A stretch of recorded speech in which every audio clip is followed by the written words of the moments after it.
we're away. So let's wait and see if we get a couple of people in first, so that I'm not chatting to myself. Let's bring that microphone a bit closer.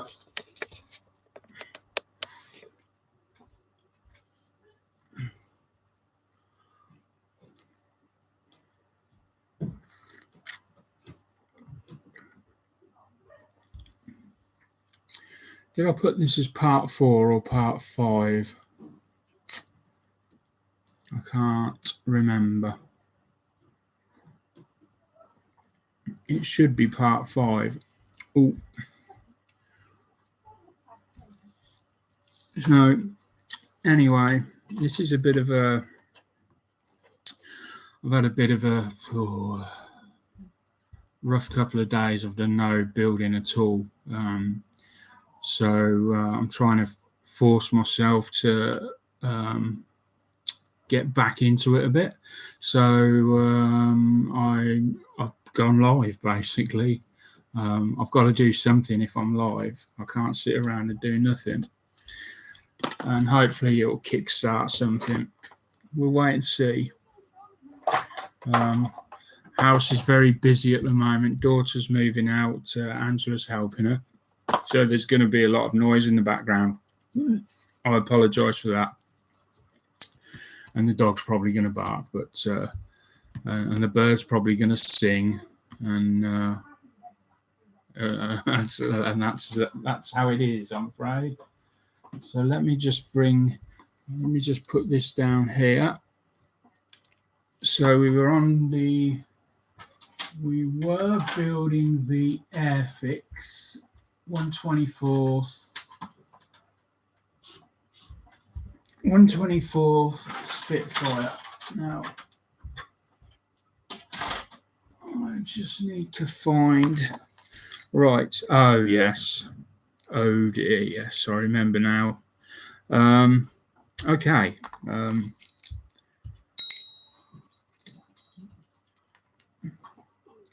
So when we'd finished up last, we'd hand painted the foot pedals in silver. And they've come out quite nice. They were hand painted, so yeah, I'm quite happy with those. And we painted the engine covers in gunmetal. Some little bits at the side. Some other little bits there. Right, I think that's... Yeah, that's all I need from there for now. So, right, admission time. I've made a bit of a cock up, quite a big cock up. There's something I didn't see, and it's staring me in the face. So, first of all, I need something to point with. We'll use this little brass rod. So, first of all, on the gauges here, you can see there is a gap here where the dial has got no edge to it. Now, initially, I was going to put a thin strip of plastic over that, but I've had a look and it does actually go right up against the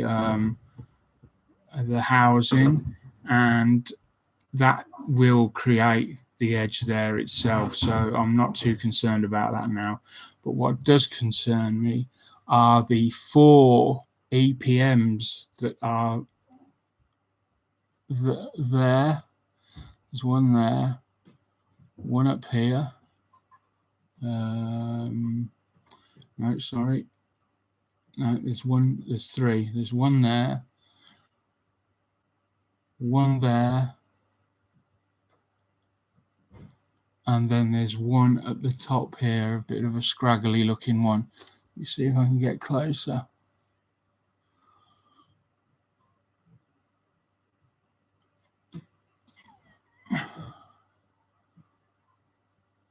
Yeah, see it? Real messy looking one there. So, what to do about them? I could leave them and just make out their dials. That one at the top's a bit scruffy looking. That's going to have to go, I'm afraid. So I'm just going to use a very sharp knife, new blade, and very gently just try and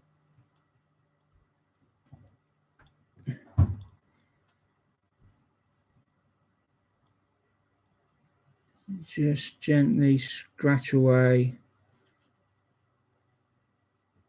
at the top there.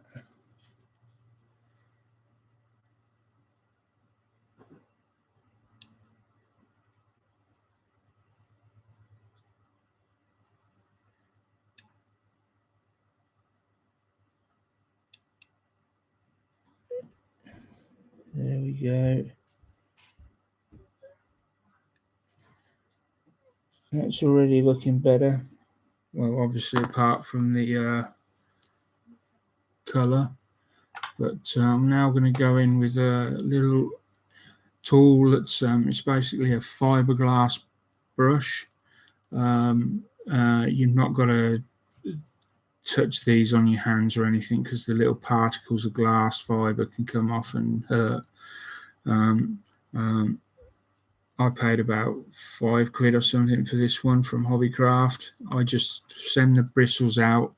If I send them out too much like that, it doesn't work very well, but just enough so they just sort of over the surface of the end of the pen. And then I'm just going to brush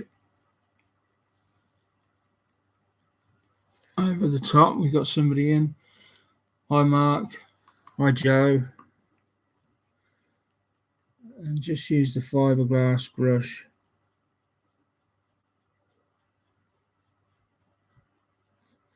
And rub away at that until we've got a smooth, and you can tell how little it takes off because this is obviously Vallejo primer and it's still on there. So this stuff really does only remove small amounts, but it does the job actually, oddly enough, in places where you need it to.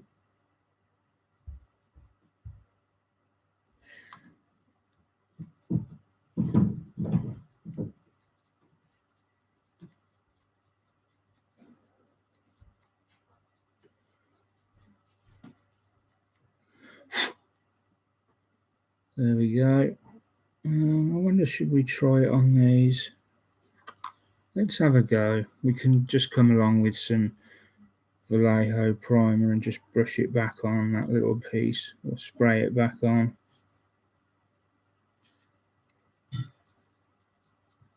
So just gently, circular motions.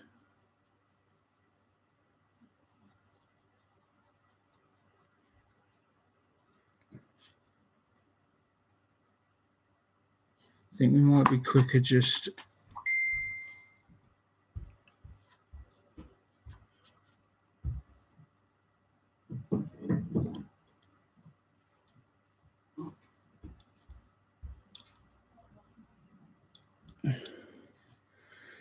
be so careful. I don't want to damage the rest of the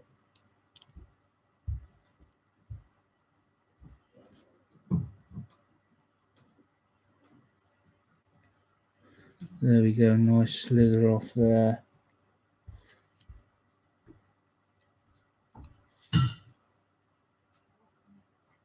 Which I think is actually more or less done exactly what I wanted. Yeah, that's taken that one off. That came off nicely, that did. And then we've got another one this side.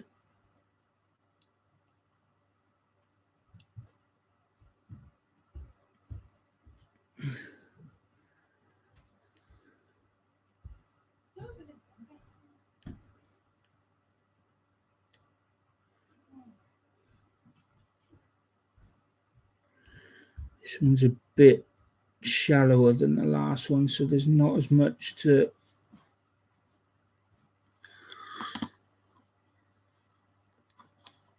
come off that one.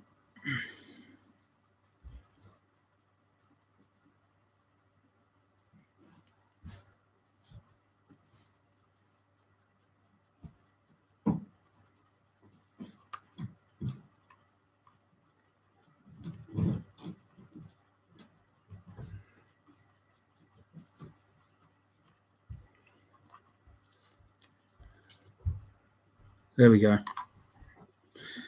So that's taken care of them. Huge cock up that I made, which is now taken care of. So let's just brush a bit of primer back over there. And just selecting the suitable brush that I want to use. There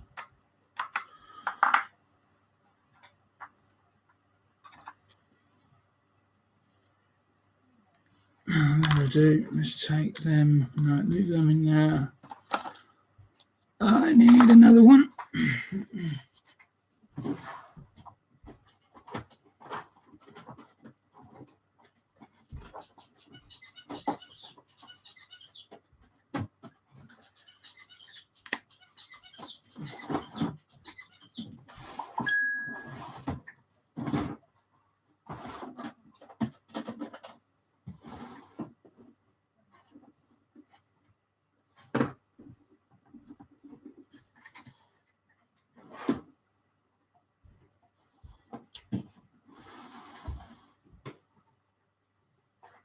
Oh, where's it gone?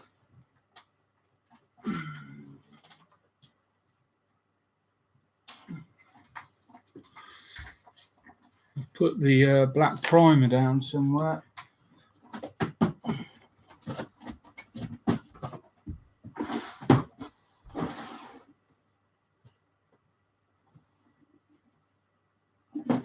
Grey, white.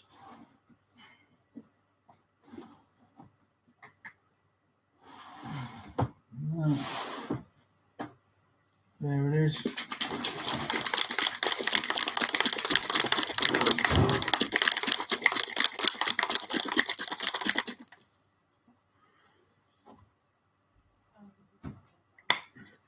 Don't need very much at all.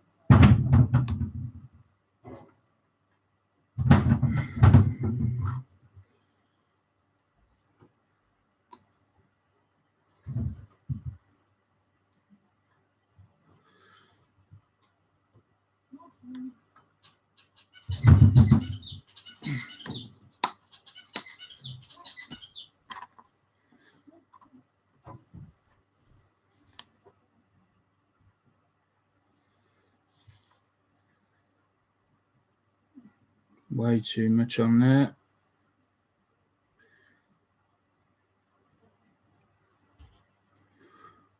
Just going to brush it over the whole of this top piece so that it all matches up.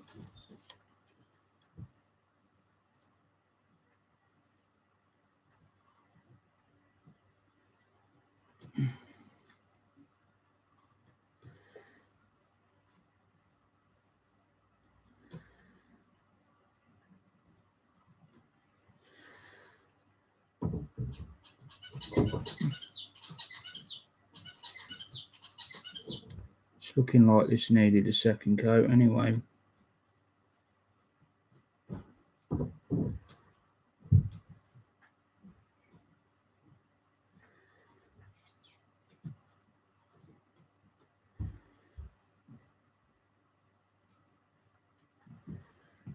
We'll see how that dries.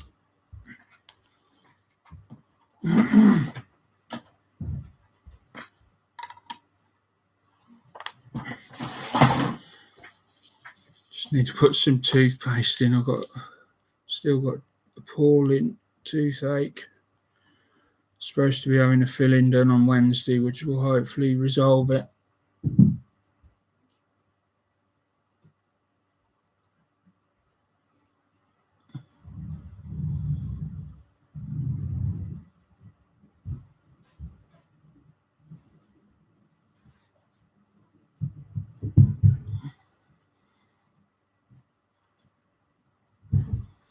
at the moment I have to keep packing a hole in the side of the tooth. He did tell me it was quite big,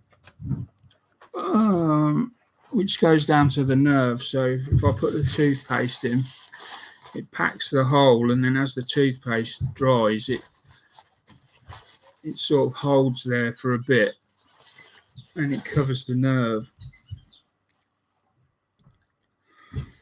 And because it's sensitive, the Pro Relief stuff, it helps numb the nerve a little bit, but it's gradually getting worse.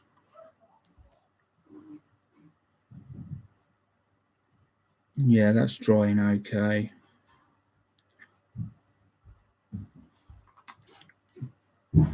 Excellent. Right, so we need to find the destruction manual.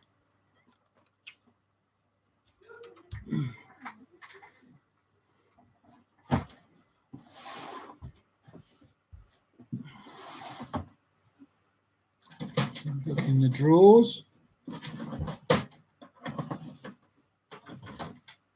That looks like it there.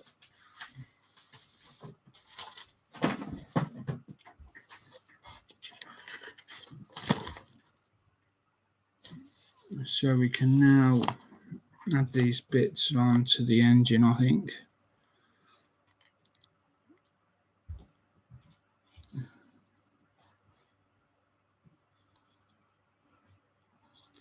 So we're looking at that way.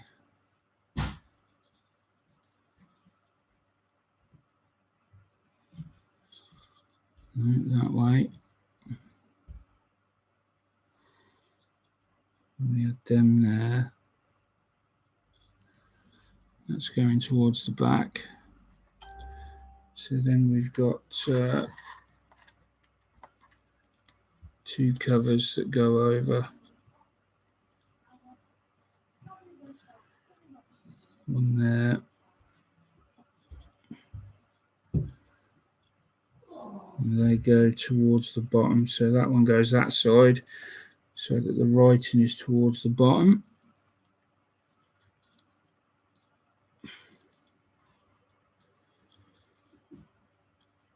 Now there's a little bit of let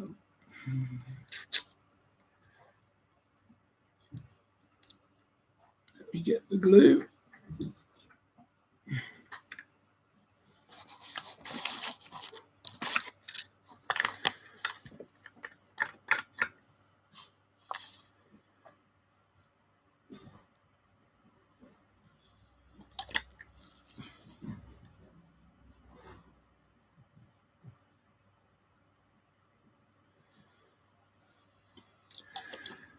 Go underneath as well.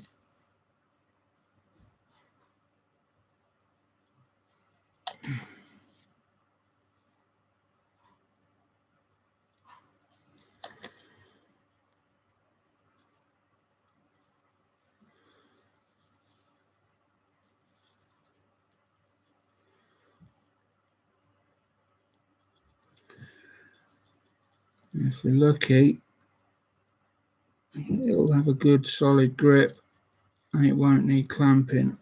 There we go.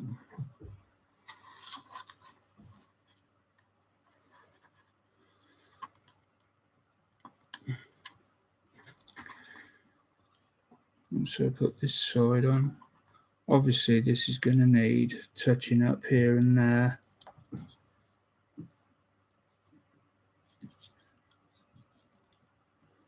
But then I can't imagine any engine, no matter how new, is going to be completely immaculate. Maybe nowadays, but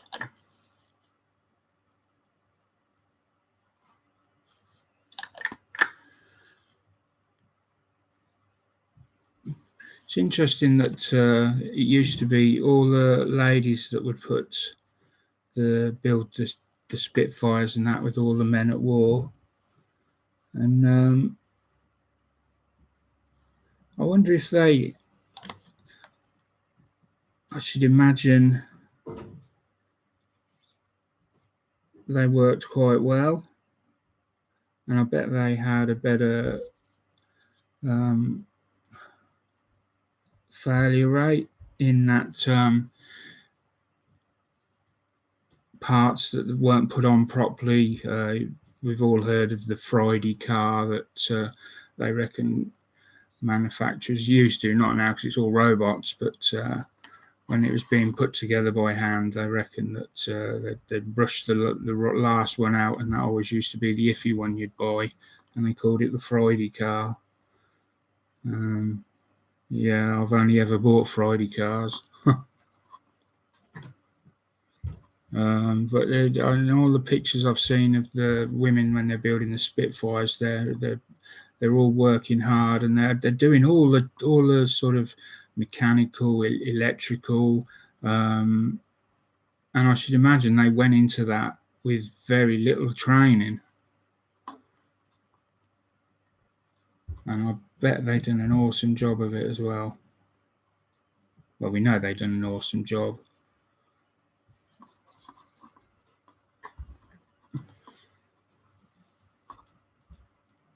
Yeah, I bet if you went to them places now, I bet there's not many women doing them same roles nowadays than there was back then.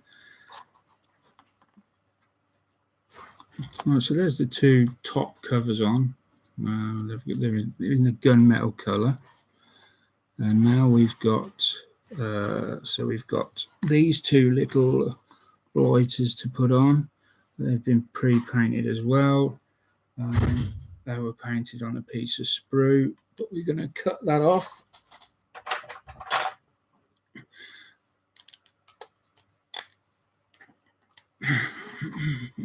Just have a quick look at the chat. Just going to get a cup of tea back in a sec. Chris, hi Chris. He's saying hi to everyone. There's a lot of fun painting, dirtying up the tank tracks. Yeah, you look like you're enjoying it, Joe. Most people find that boring, the tank tracks. At least that's what I've witnessed of it. I've a lot of people saying it's boring. They hate doing it. John Pole, morning people. Hello. Keep it to the hobby. Hello, Peach. Why is Mark all alone in the hangout? Would like to come with you here. This is it's not really a hangout. This keep it to the hobby. I don't know. I'm sorry, I don't know your name.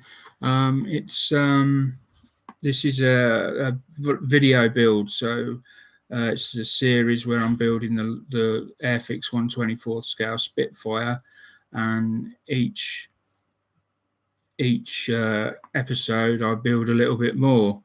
I'm not a very fast builder, so these episodes could run into the thousands. I might break a world record here. Who knows? We'll wait and see. Yeah.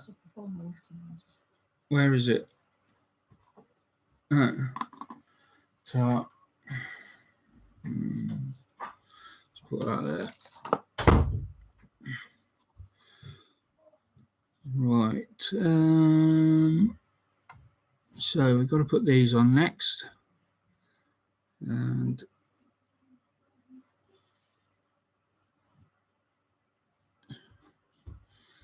these are not very clear at all.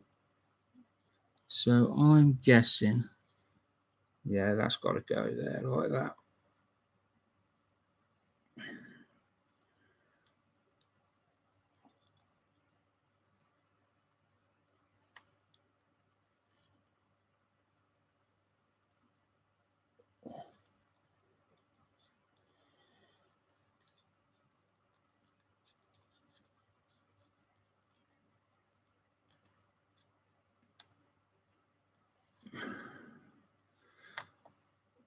Maybe I've got it on the right way. Yeah, it's got to be the right way. So that clips in there. And then I'm just going to drop a bit of glue on the edge there. Just let the capillary action take it round and then drop a bit down the back there. There we go. And I'm going to do the same this side.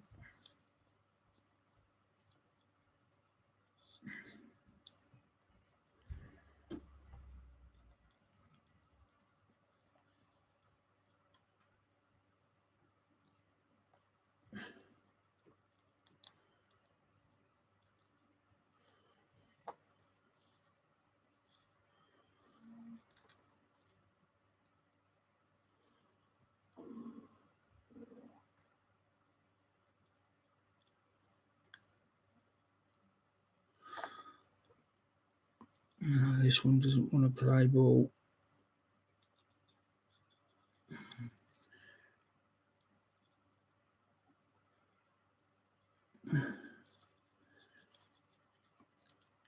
It's because it's a little...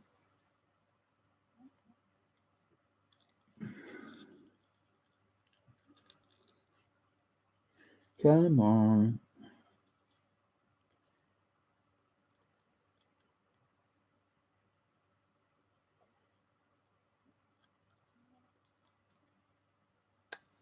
There we go.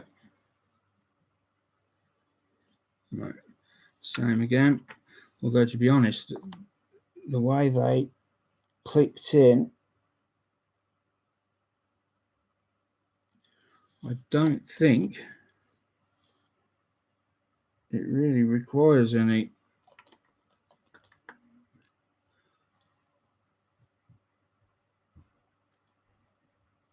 But it won't hurt just to... I think that one...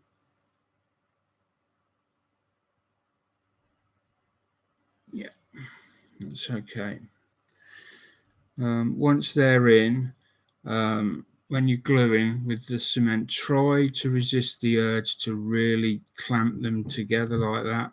And really, from my experience, when you're... How can I best explain this?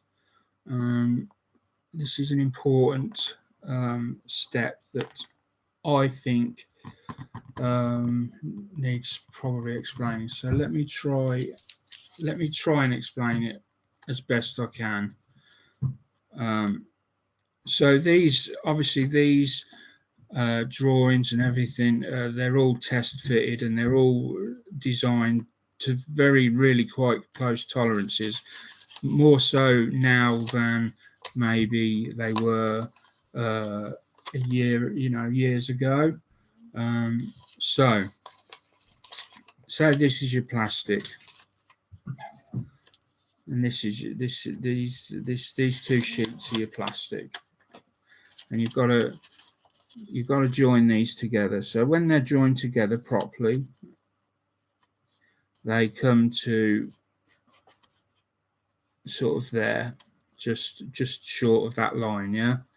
Now I'm just going to move it over so that it touches that line, so that we've got a clear example. We're on that line here, and we're on that line here. So let's call this your datum edge. So this is your beginning edge, or datum edge as they're sometimes called in the engineering world.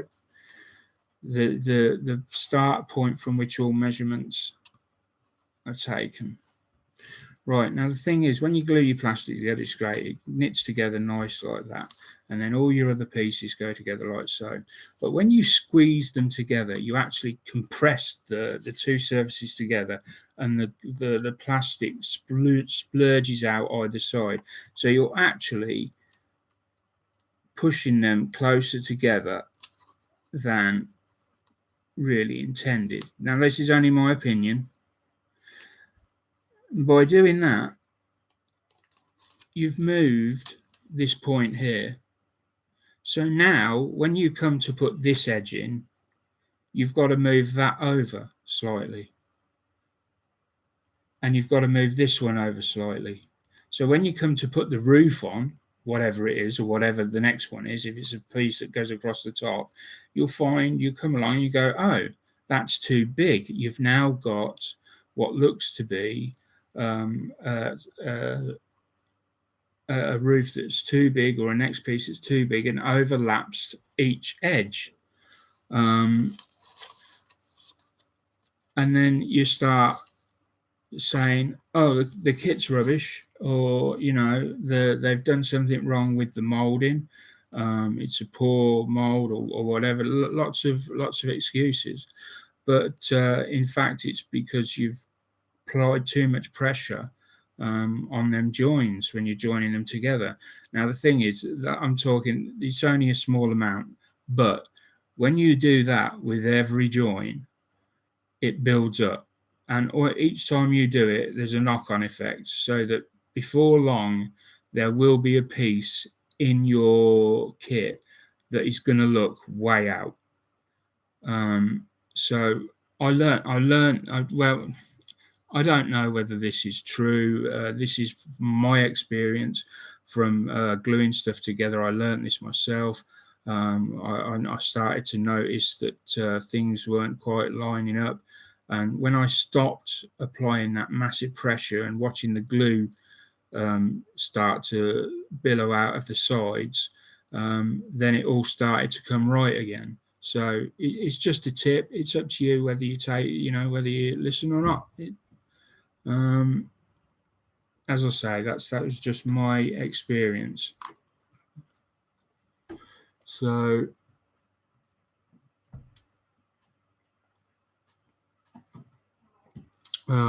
just looking at the chat, which is actually flowing quite well now.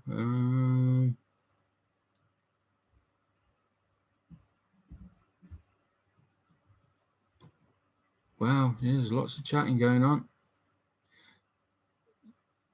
They look nice, Joe. Very nice, Chris says, with a sort of blancmange head there.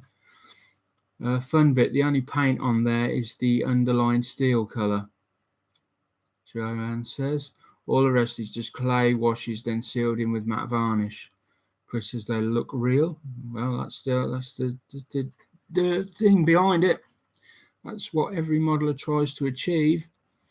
Chris is saying, I would like to display the Spitfire on a base. Since it was stationed in the desert, I need to make sand, but I don't want to take real sand because it looks obviously out of scale. Any ideas, Joe? You can actually buy sand at the modeling shops, or you can order it online, the scaled stuff. To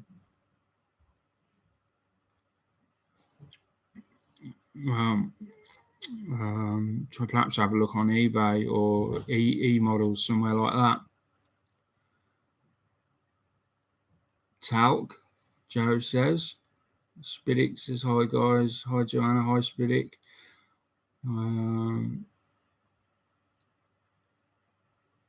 Baking soda, is that another one that could be tried?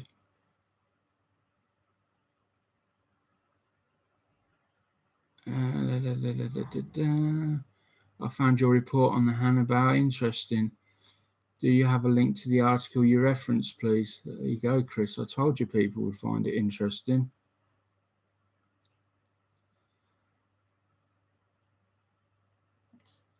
So, I told you, Chris, that was people are interested in how other countries view our hobby,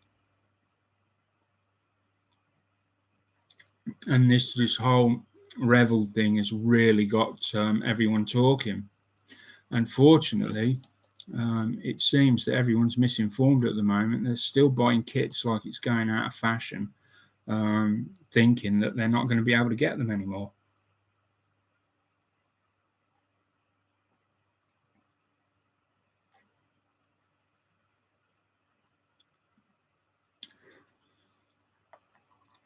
Right, so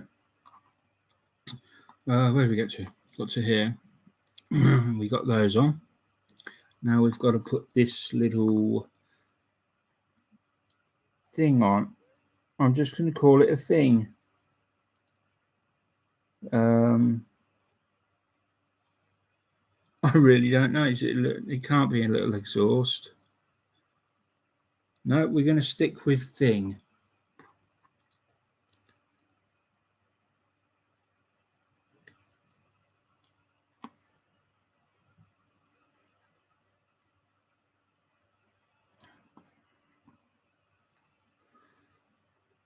It does look like some sort of little exhaust, but it goes on that way by the looks of it. And I'm guessing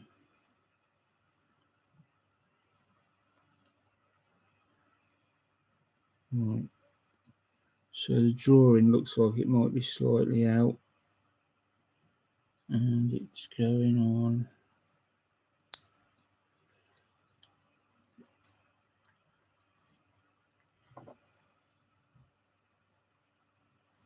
Okay, we've got a little bit of flash in there, which is going to prevent the part from fitting.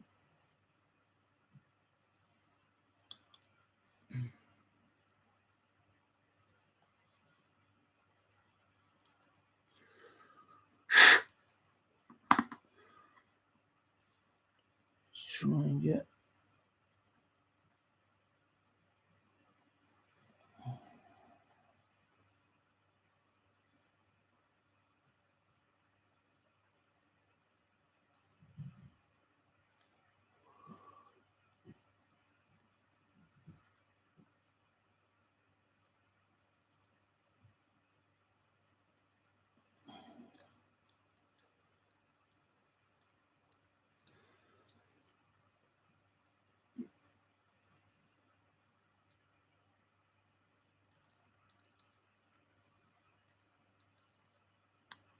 there we go.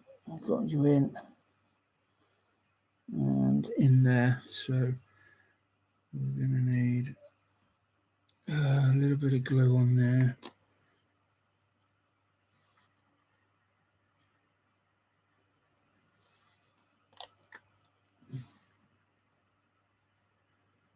Again, a little bit of cleanup is going to be required.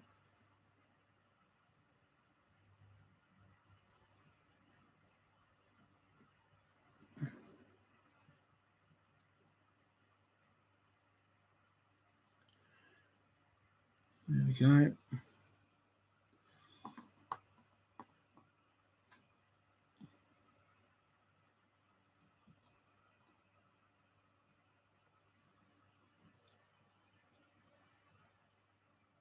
Yeah, we got that piece on there. So we come back around to here, that piece on there, there, and then we're going to put this piece goes on first, apparently. You just have a look at that.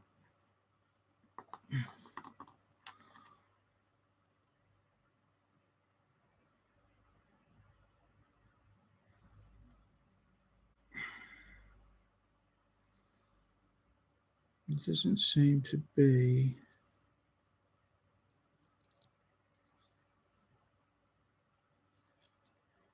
Again, the instructions, the pictures are not very accurate and they're a bit misleading.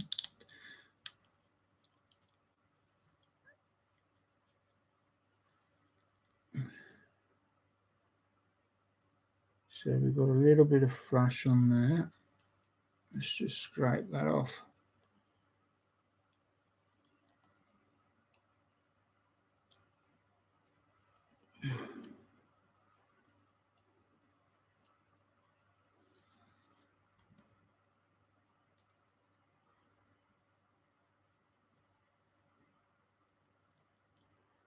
Is that?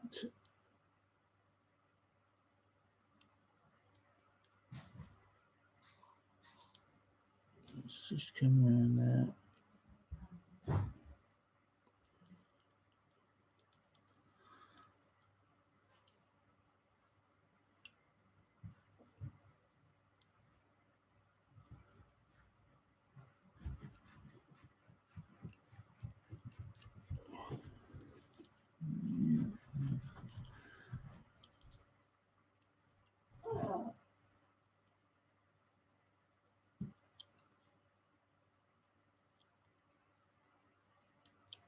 There we go. Just Clean that up a bit. Make sure all these, I believe this is called the ignition coil that goes around the outer edge here. Just need to go around. There's some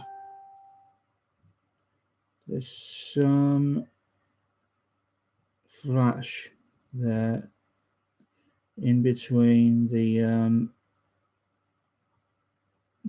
coils, I guess. If it's the ignition coil, it stands to reason they're the coils. Not too bad on that side, a little bit there. So we just need to get a thin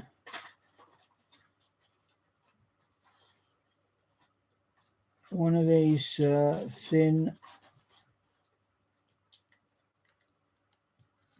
or maybe even one of these new bits of kit that I've bought, which are these sanding needles.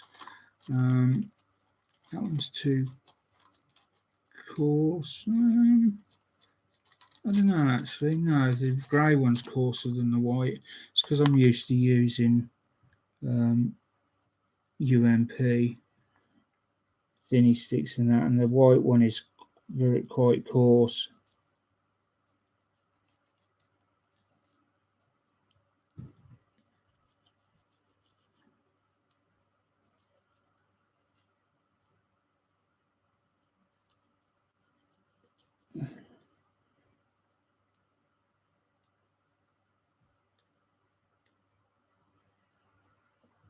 There's a big bit of flash there, or a bit of stubborn plastic. I don't know if you can see that. Just in front of my finger there. You can see where the flash has come off from the other pieces.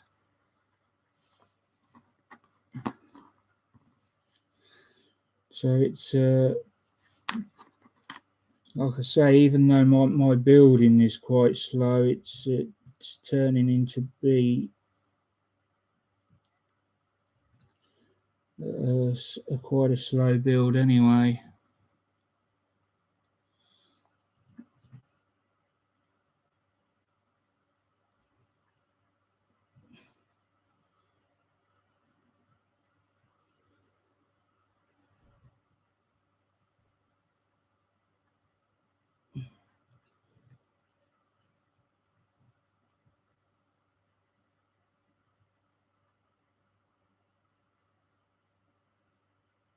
There we go.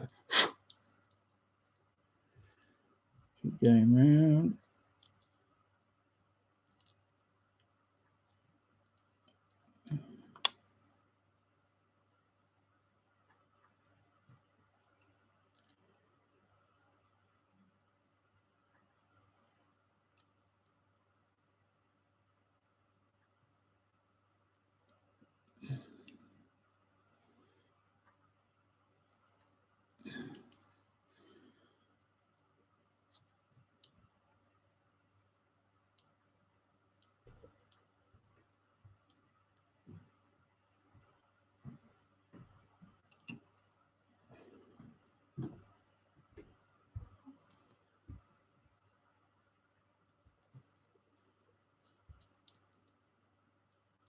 There we go.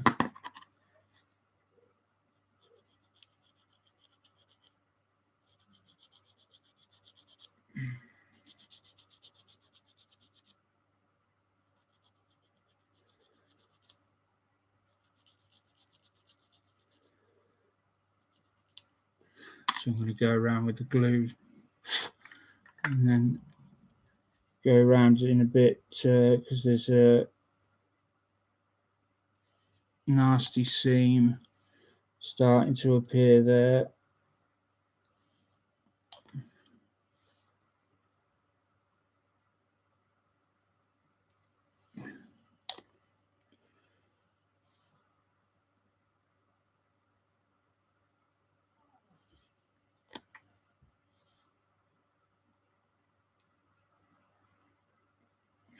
There we go.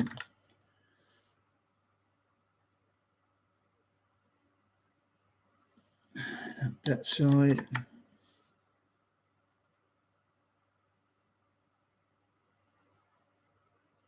that side.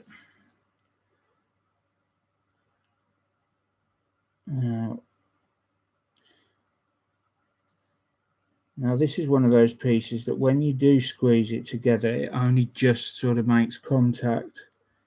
The minute you let go, it opens up again. So this one's going to need quite. I just need to make sure it's actually.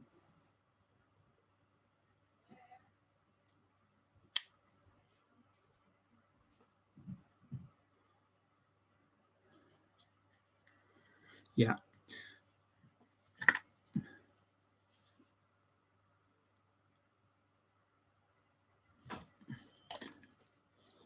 Well, this piece is going to actually require quite a bit of work to it. So once this is glued, I am then going to go around it with different files or assortment of needles and thinny sticks and that to get it nice, get that seam nice and gotten rid of, so to speak. And then it should be ready to go on there, but I need to let that glue go off first, so I don't want to rush anything. Let's see, what else is there we can do? We've already connected the other piece to that, so that's ready to go on. So then we come to the control column. Now we've got this glass panel that goes on the back. Now I'm assuming you put your decal on the back of this, and then that sort of shows through the, I don't really know, but let's have a look what it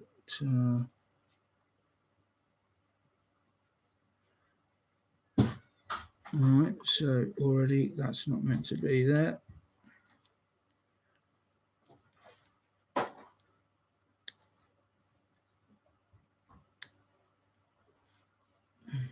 Get rid of that.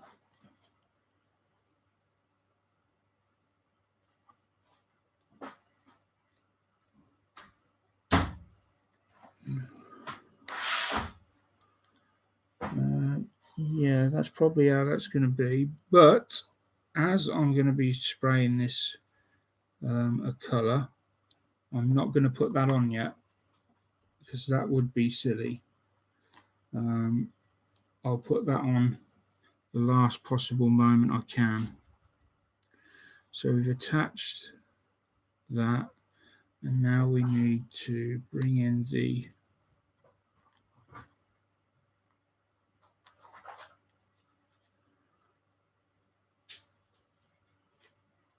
okay, yeah, and that goes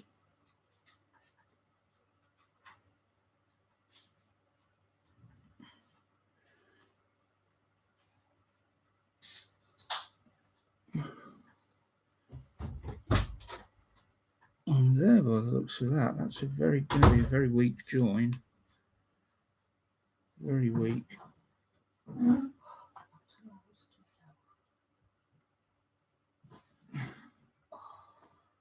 So let me just orientate this in the right way.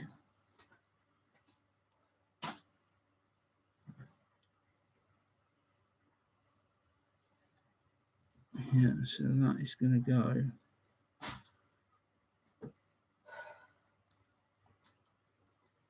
there. Wow.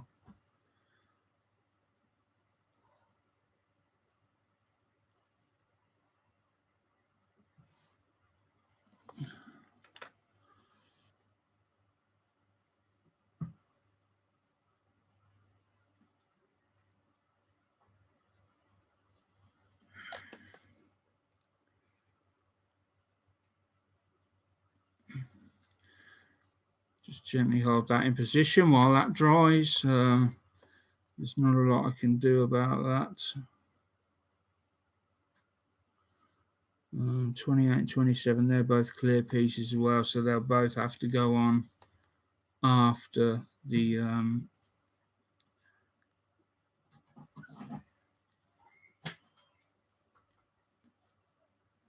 Now, I think this is going to require some form of super glue for that, because it's just such a tiny piece. So the obvious thing, first things first, is just go in and remove some of that paint on there.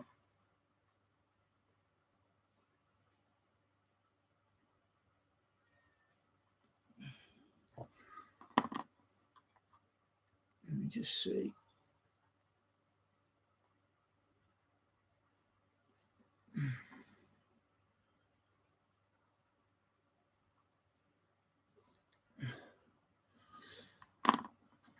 And let me see.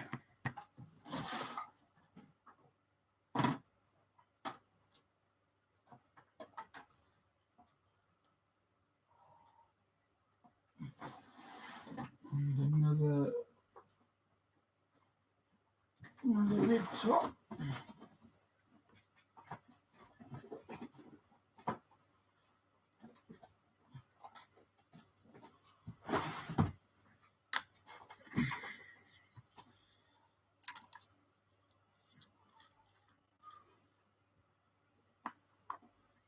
Just need a little couple of drops there. Not even going to use that. And then I need my patented crap on tool, as made. There we go. Crap on. So if any of you need a quick and easy solution for adding super glue without getting it everywhere, hold on while I just find a lighter.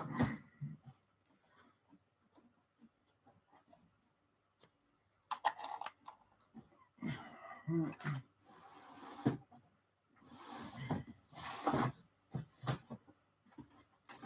There we go. Yes, so if any of you need quick and easy, just get a bit of a dowel or something like that, a wooden rod, drill a little hole down the center, get a sewing needle, just get a pair of side cutters away from your eyes and just snip the end off so that you've got like a tine at the end where you can just separate them. I've just bent them apart for you to see. There you go. And then keep them close, fairly close together. The further apart they are, the more glue it'll hold, but you generally don't need much. Use them, and then I find the easiest way to get rid of the glue is to burn it off. If there's any on there, it will flame off. So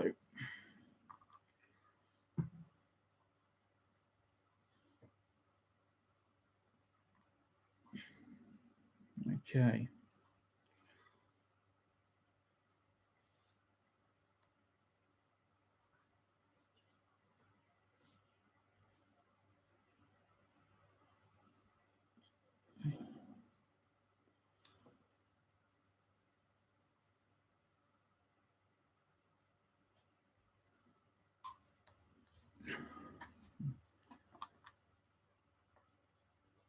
It's such a tiny contact area for this.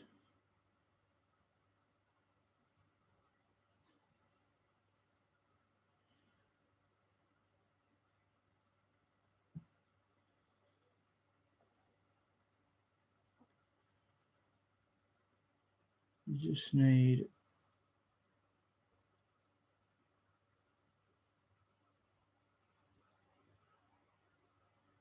now then.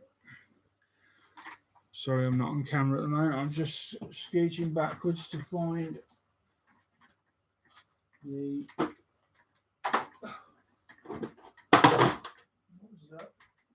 No, but it didn't sound good.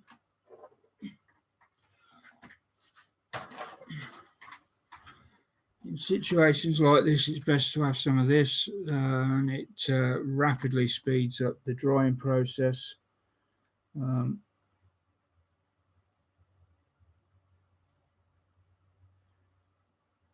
Trouble is you need about 3 pairs of hands.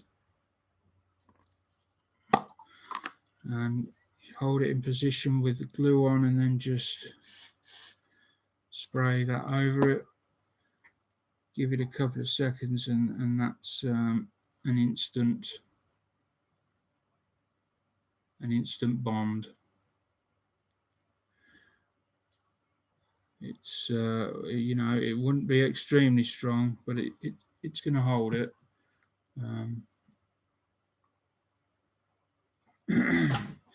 Always going to have to be careful with that. Hopefully there'll be something else that glues onto that to give it some more strength.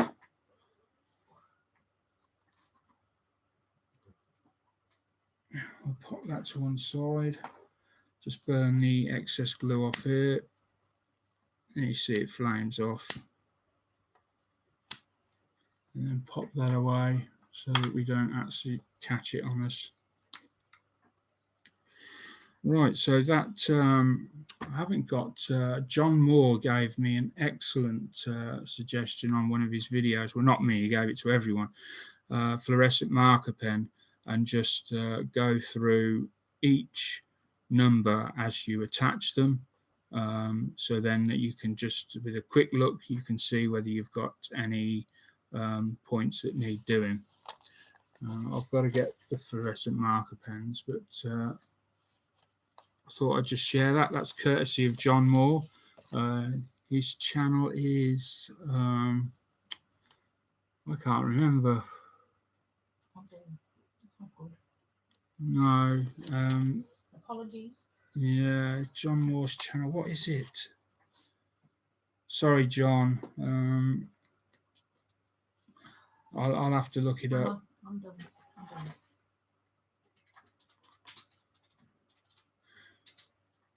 He does the bench update Monday, I think it is. The computer's a bit. Right, so now we come to seats. No, they're doing. I'm not supposed to know to spell his last name, do you? M-O-O-R-E. Yeah. More.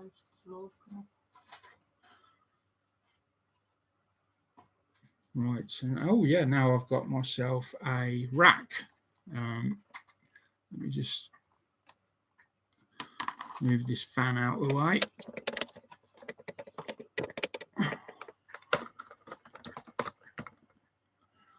I have one of these sprue racks, so now I can stand my sprues up, all apart from the really big ones.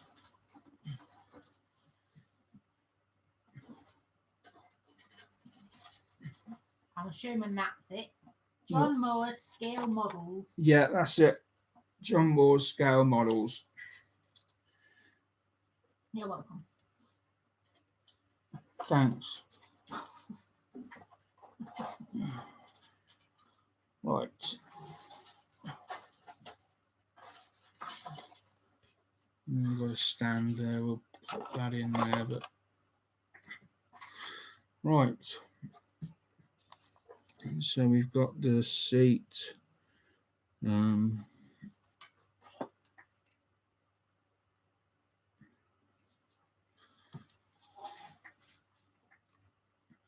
had the foresight to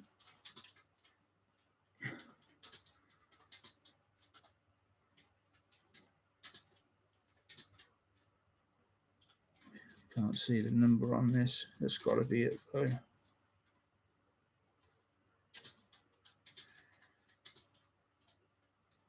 That has to be it.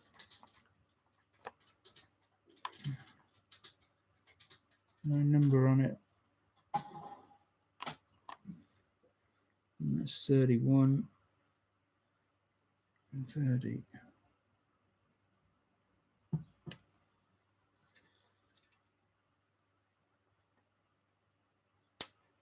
$31.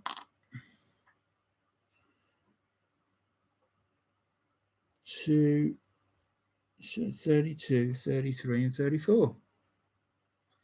Oh, that's definitely them.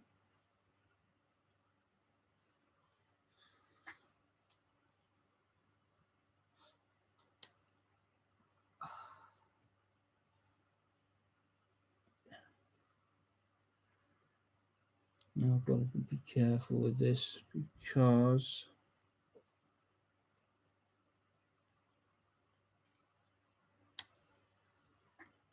I think that's right. I don't think that's a sprue at that end there.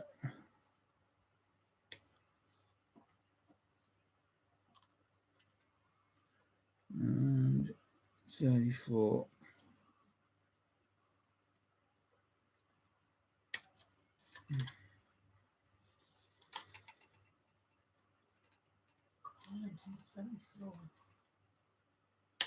It's probably because I'm streaming.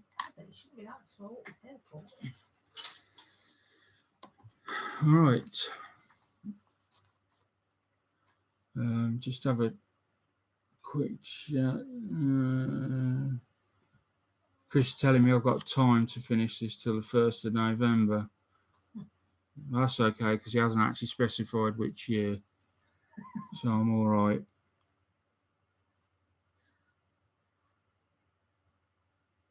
Have fun, everyone. Chris saying hi to Angela. Hi, Chris. Right. I feel like I should be doing something. Let's remove. Come on.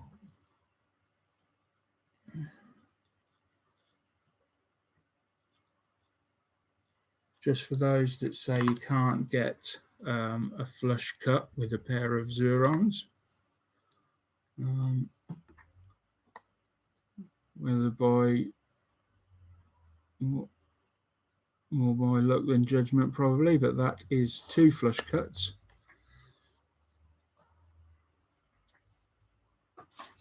I will just go because I can see that it's not entirely flat. Just remove them high spots off there.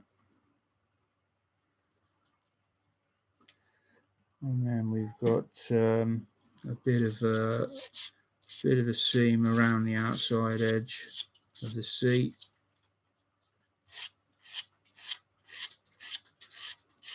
We'll remove that.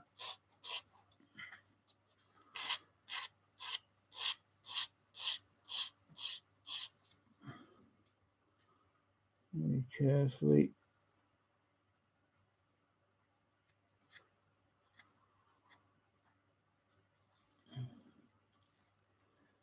Yep, that's looking better. Felt a bit sharp when I picked it up. It was quite nasty. Nothing that can't be resolved with a little bit of sandpaper. And then just having a close look at this. A little bit of flash going on around the edges again, which becomes very clear the moment you start to sand. You can see it straight away, the light on the lighter color on the edge.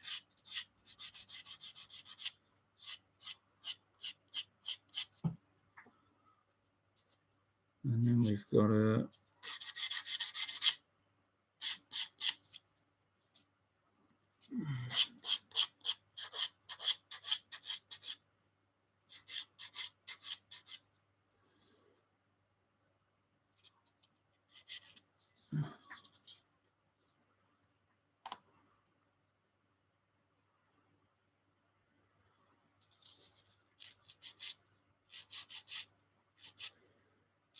lots of seam lines. Even on these tiny little pieces, there's seam lines, and you just got to come in again. You may need to change your blade quite a few times, but just scrape that off there.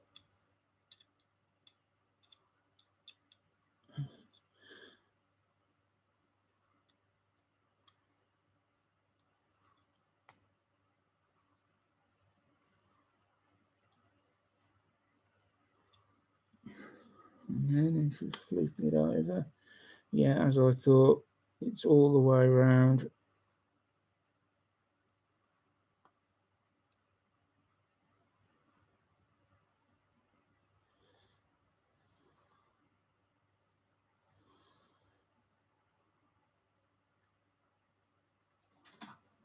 So this piece is a perfect example of why not to spray on a sprue. If you wanted to put an argument forward for not spraying on a sprue, this piece would be a perfect piece for that, because as you can see, I've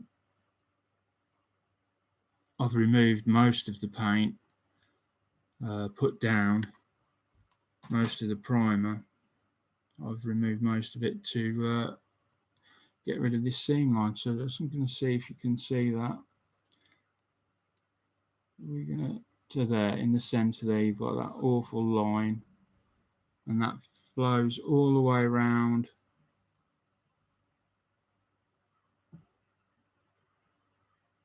All the way around to there, over the top.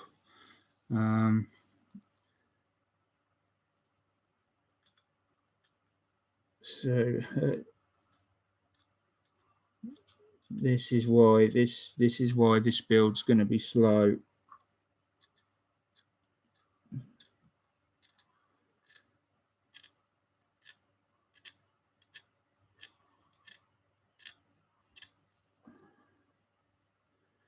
And obviously we've got to be very careful of the levers and that, because they do break very easily.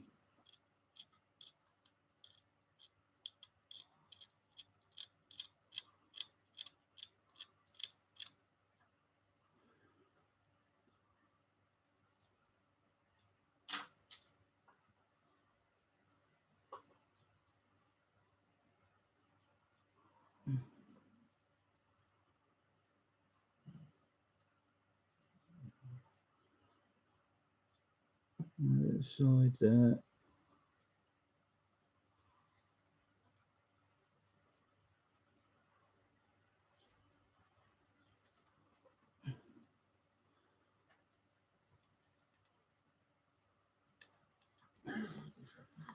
Let's see, we might be better off with, if I can find one of my really tiny ones that Dave sent me.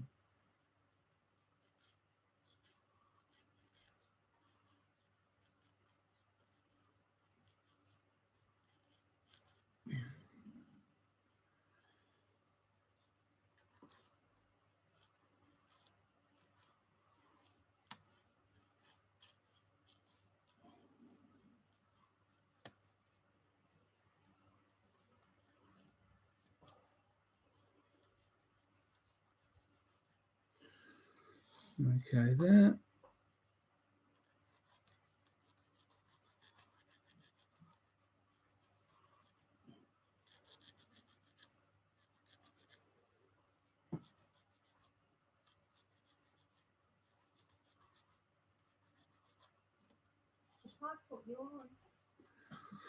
Let's clean them up. So both of them done, yeah.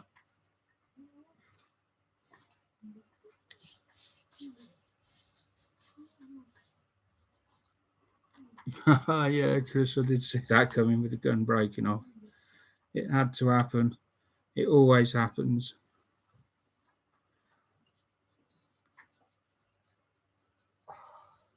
Right, 31. That's safe to go on there.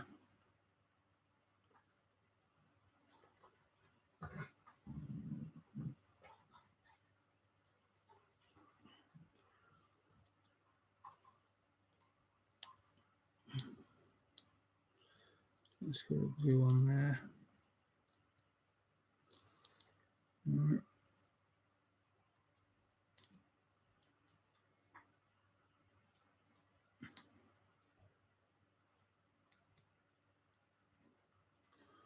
Okay. Damn it.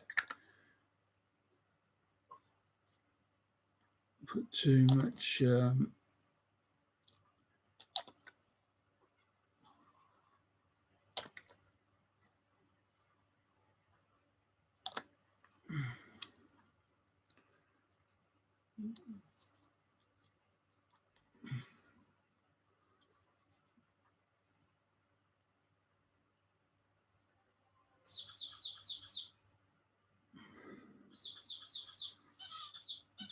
Do that bit there. Just checking the colours on these. 53, 33. So, if I remember rightly, 53 is gunmetal, 33. So yeah, it's a different colour on the back there, but and then we've got 78, which is 78 is a new colour. I'm going to guess green. Let's have a look. I'm just going to flip over to Facebook quickly. Oh, no, Google, I mean, sorry. Let's go on to Google and just ask Humbrol number 73. I'm going to guess a green.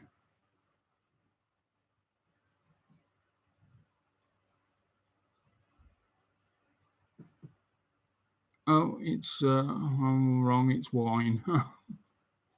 Wine matte. Right, so they need to be. Now then, is that something that can be painted before it goes on, or is that something I can manage to paint after? Let's just see. Let's just put a fitting on there and see how it looks. So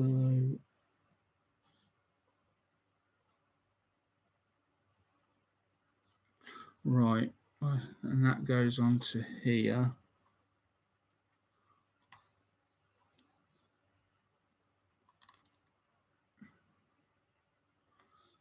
So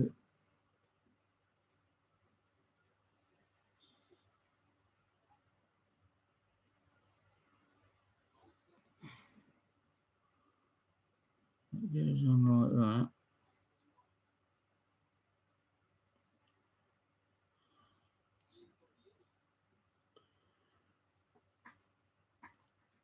Right. And then that goes against the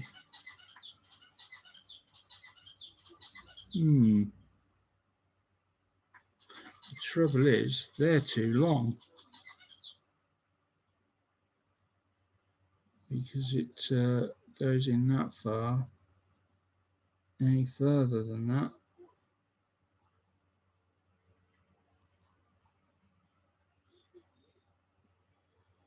unless that's meant to stand out a bit.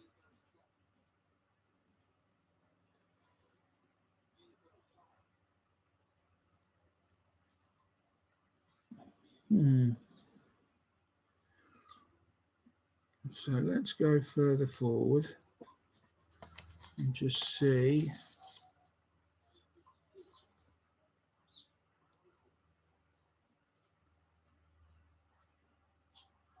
That to me does look as though it sits flush, which is easy done. I can just trim that pin back a little bit.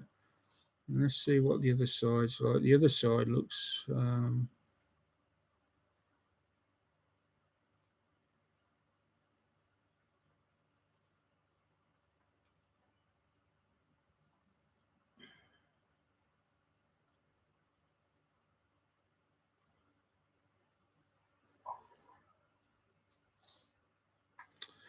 yeah, that doesn't make any sense. That's not a good fit at all.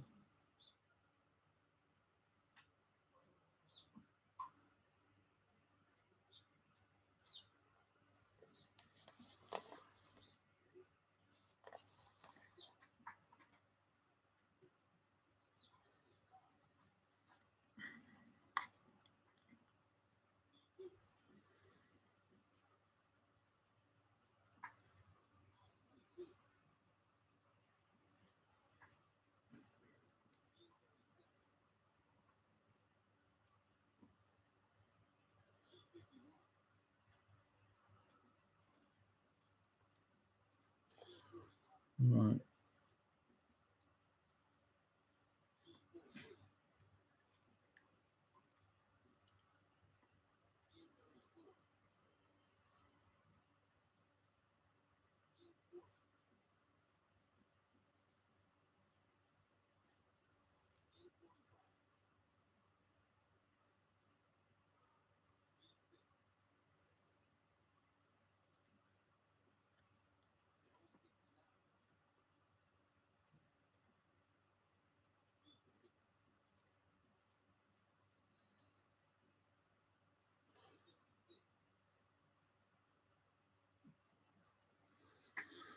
I don't know.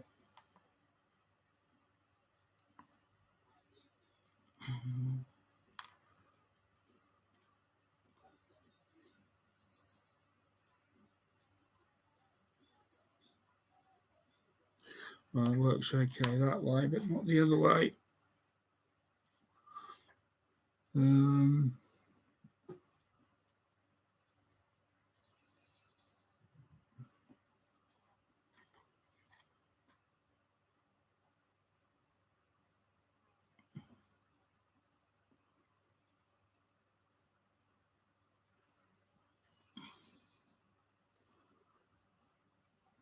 Right.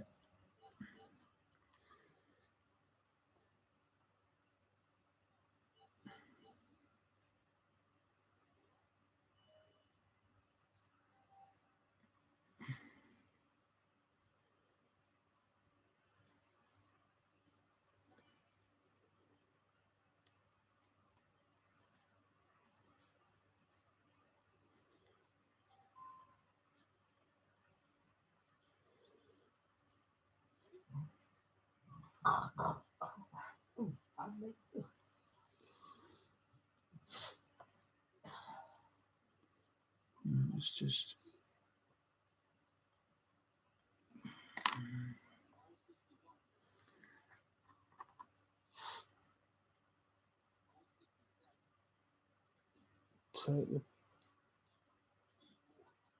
taking the paint off this peg because it's usual with the Airfix.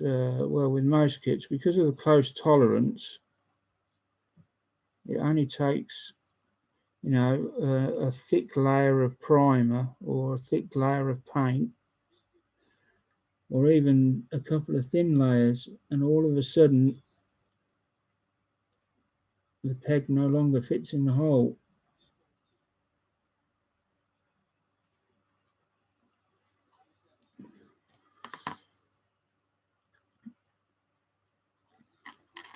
So the first thing I can do is just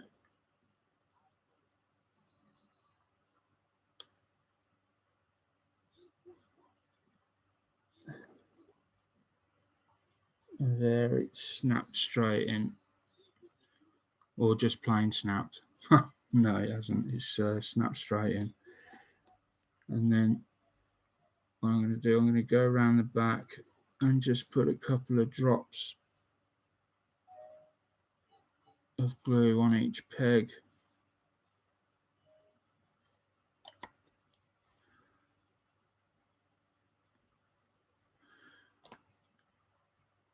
And then these parts, this will get sprayed all over black again.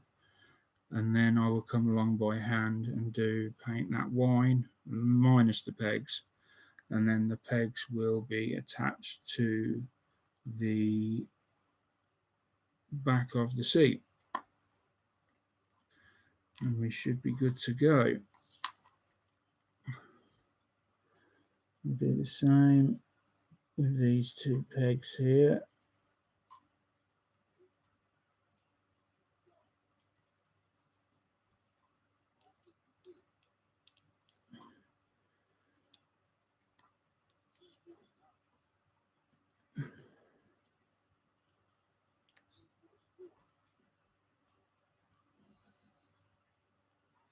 Right, how long have we been going? Oh, an hour and 20 minutes. That's probably a good enough point to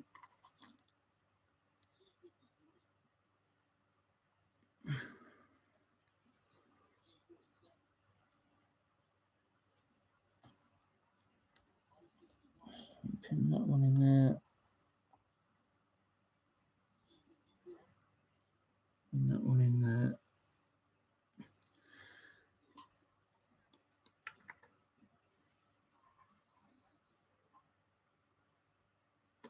Same again. See, we've got 2 EPM marks there. I'm not going to worry about those, to be honest. They're at the back. I should imagine they're not going to be able to be seen.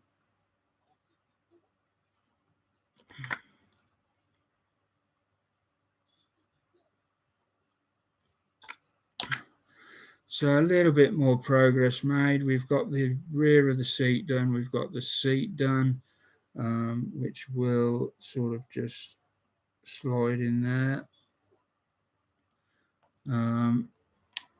And we've got the pedals on. And we've got the engine sub-assembly more or less together. That just needs some touching up. So I think I'll call it quits there for now. I hope you've enjoyed this episode. It's been a longer one than normal. Don't appear to ever get very much done on it, but it's starting to come together, the cockpit. It's just the level of cleanup that's required to make it look presentable. Anyway, so thanks for watching. Look forward to seeing you all again soon. Don't forget, we've got 3 group builds are going on the moment in the SprueSurgeons Waiting Room. We've got the 100 Years of RAF, ran by Chris 1979. And that's any jet plane that's been in commission in the last 100 years by the RAF. He's running that. We've got the Ford Escort, which runs until December the 1st, I believe. That's any Ford Escort, any sort of condition, any diorama or anything you want. No rules as such on that, apart from the usual: take a picture of your kit unopened before the day you use it. And also we have the one that me and Chris want to start, and that's a Polikarpov build. Going to try and get some prizes for that one, and we hope that many people will come and join us and have a laugh. And that's basically any Polikarpov. So we're not restricting it to one type. It's any Polikarpov, any scale. And we're not sure on the exact date yet for that starting, but we'll let you know as soon as possible. That's one that's upcoming. And I've personally also got HMS Victory on the go. And that's enough for now. So thanks for watching, and see you all.